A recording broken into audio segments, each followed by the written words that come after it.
아무도 알려주지 않는 가격이 오를 아파트를 사는 노하우를 공개해드리겠습니다.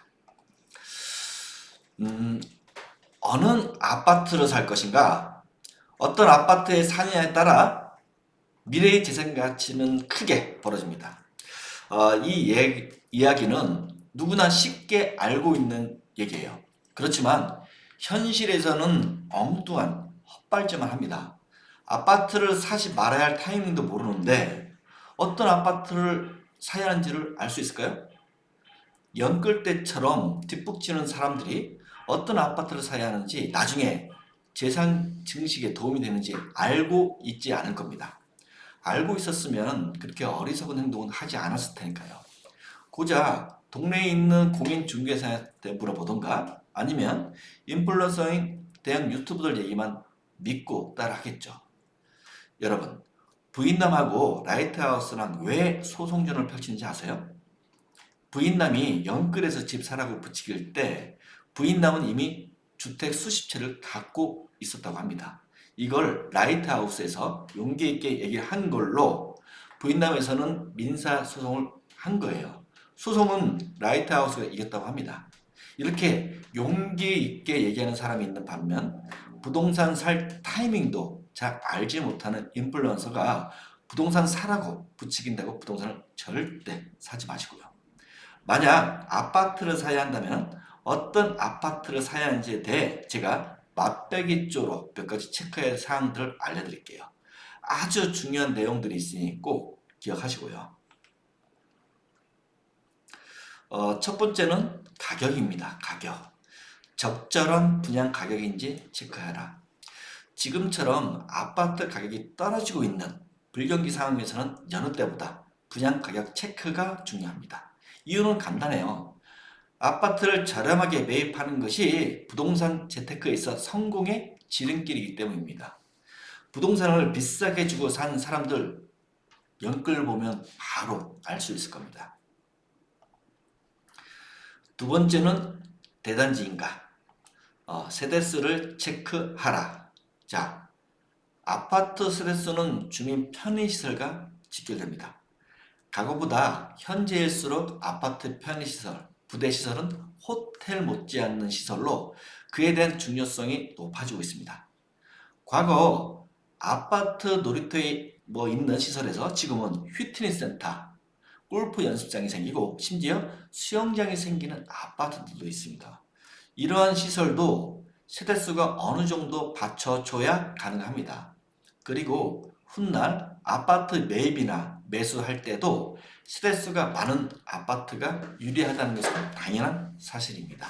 따라서 아파트 가격 상승에 염두를 두고 있다면 중소 아파트 단지보단 대단지 아파트 단지를 선택해야 할 것입니다. 셋째, 시공사. 인지도 있는 시공사인지 체크하라. A급의 아파트 브랜드가 B급의 아파트 브랜드보다 공사 비용은 비쌉니다. 당연합니다. 하지만 그럼에도 불구하고 아직까지 많은 사람들은 인지도가 높은 브랜드를 가진 아파트를 선호합니다. 아파트 재테크는 건설사 브랜드에 투자하는 것이라고도 할 수 있는 부분입니다. 신규 분양하려는 투자하신 앱에서만 가능합니다. 자, 네 번째를 볼게요. 네 번째는 학군입니다. 편리한 교통보다 교육열이 높은 학군을 선택하라. 미래의 집값 상승을 고려한다면 이 부분은 기억하세요. 과거에는 지하철역과 버스 정류장에서 몇 분 거리인지가 아파트 가격 형성의 중요한 부분을 차지했어요. 그러나 지금은 시대도 변했고 마이카 시대가 되었어요. 그리고 대중교통의 발달로 지하철, 버스 등으로 교통의 편리성과 중요성이 점차 낮아지고 있는 추세입니다.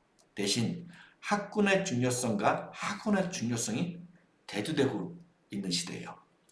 좋은 학군과 학원과의 형성이 아파트 가격 형성에 절대적인 역할을 하고 있거든요. 주목할 것은 과거엔 중고등학교 학군으로 국한이 됐다면 최근에는 초등학교 학군까지 그 영역이 확대되었다는 거예요.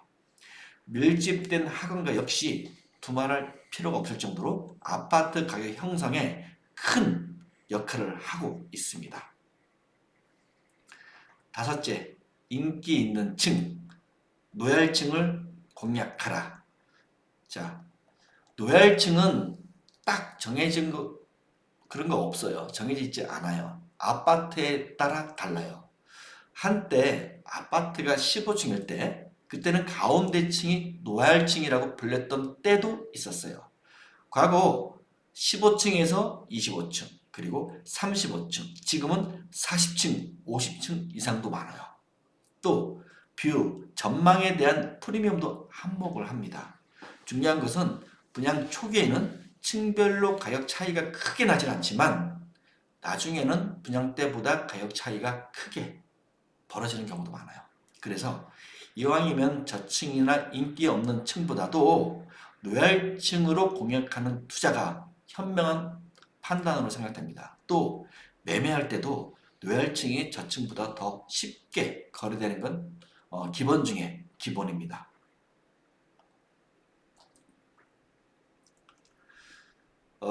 여섯 번째, 아파트는 부동산 경기가 좋을 때 재테크를 하는 것이 아니다. 아니답니다, 여러분. 자, 여섯 번째가 제가 개인적으로 생각했을 때 가장 중요하다고 생각하는 부분입니다. 왜일까요? 여섯 번째를 간과하거나 무시해서 5억 원짜리 아파트를 7억 원에 사는 사람도 많았고 10억 원에 사는 사람도 많았잖아요. 대다수 사람들은 부동산 경기가 좋을 때 아파트에 투자를 해야 한다고 착각들을 많이 해요. 경기가 좋을 때 거래량만 봐도 확연히 드러나는 사실입니다. 아파트 시장 경기가 좋아지면 사는 사람도 많아 당연히 아파트 가격이 올라가요. 아파트 가격이 올라가면 갈수록 사람들은 더 사려고 해요. 자기가 상투 잡은 줄도 모르고요. 마치 오늘 사는 게 가장 싼 가격으로 생각하는 것이니까요. 이런 거 보면 사람들 정말 단순해요. 눈앞에 있는 사항들만 보니까요. 반대 상황도 제가 설명을 한번 해드릴게요. 지금의 상황하고 똑같으니까요. 아파트 시장이 불경기면 사는 사람은 줄어듭니다. 당연히 아파트 가격은 떨어지고요. 아파트 가격이 떨어질수록 사람들은 아파트를 안 삽니다. 지금 사는 아파트 가격이 싼 줄도 모르고 마치 오늘 사는 게 가장 비싸게 해주고 사는 거 아닌가 착각을 합니다. 자, 이 얘기가 무슨 얘기냐면은 아파트를 살 때는 무릎에서 사는 것도 남는 장사고 팔 때는 어깨에 팔아도 남는 장사예요. 그런데 부동산의 부자도 모르는 사람들은 아파트를 살 때 발목에서 살려고 하고 팔 때는 머리끝 상투에서 팔려고 하니까 망하는 거예요. 웬만한 고수도 그렇게 못하는 걸 초보자가 하려고 하니까 그게 되겠어요? 이렇게 욕심부리다 기만 얇아져서 아파트 가격이 제일 비싼 연끌 때도 좋다고 산 거 아니겠어요? 여러분, 제가 왜 아파트 사는 팁을 조금이라도 알려주는지 아세요? 어차피 제가 이렇게 팁을 알려줘도 대다수 사람들 금방 까먹고 제가 알려준 대로 하지 않아요. 응? 그러다가 부동산을 잘못 산 후에 뭔가 잘못된다는 걸 알고 나서 그때서야 저한테 도와달라고 SOS 치거든요. 멍청한 짓 하지 말라고 얘기해도 이거 안 고쳐지더라고요. 아무튼 현명하게 아파트 살 사람은 사시고 뒤늦게 SOS 치실 분들은 치세요. 오늘 영상 여기서 마치도록 하겠습니다.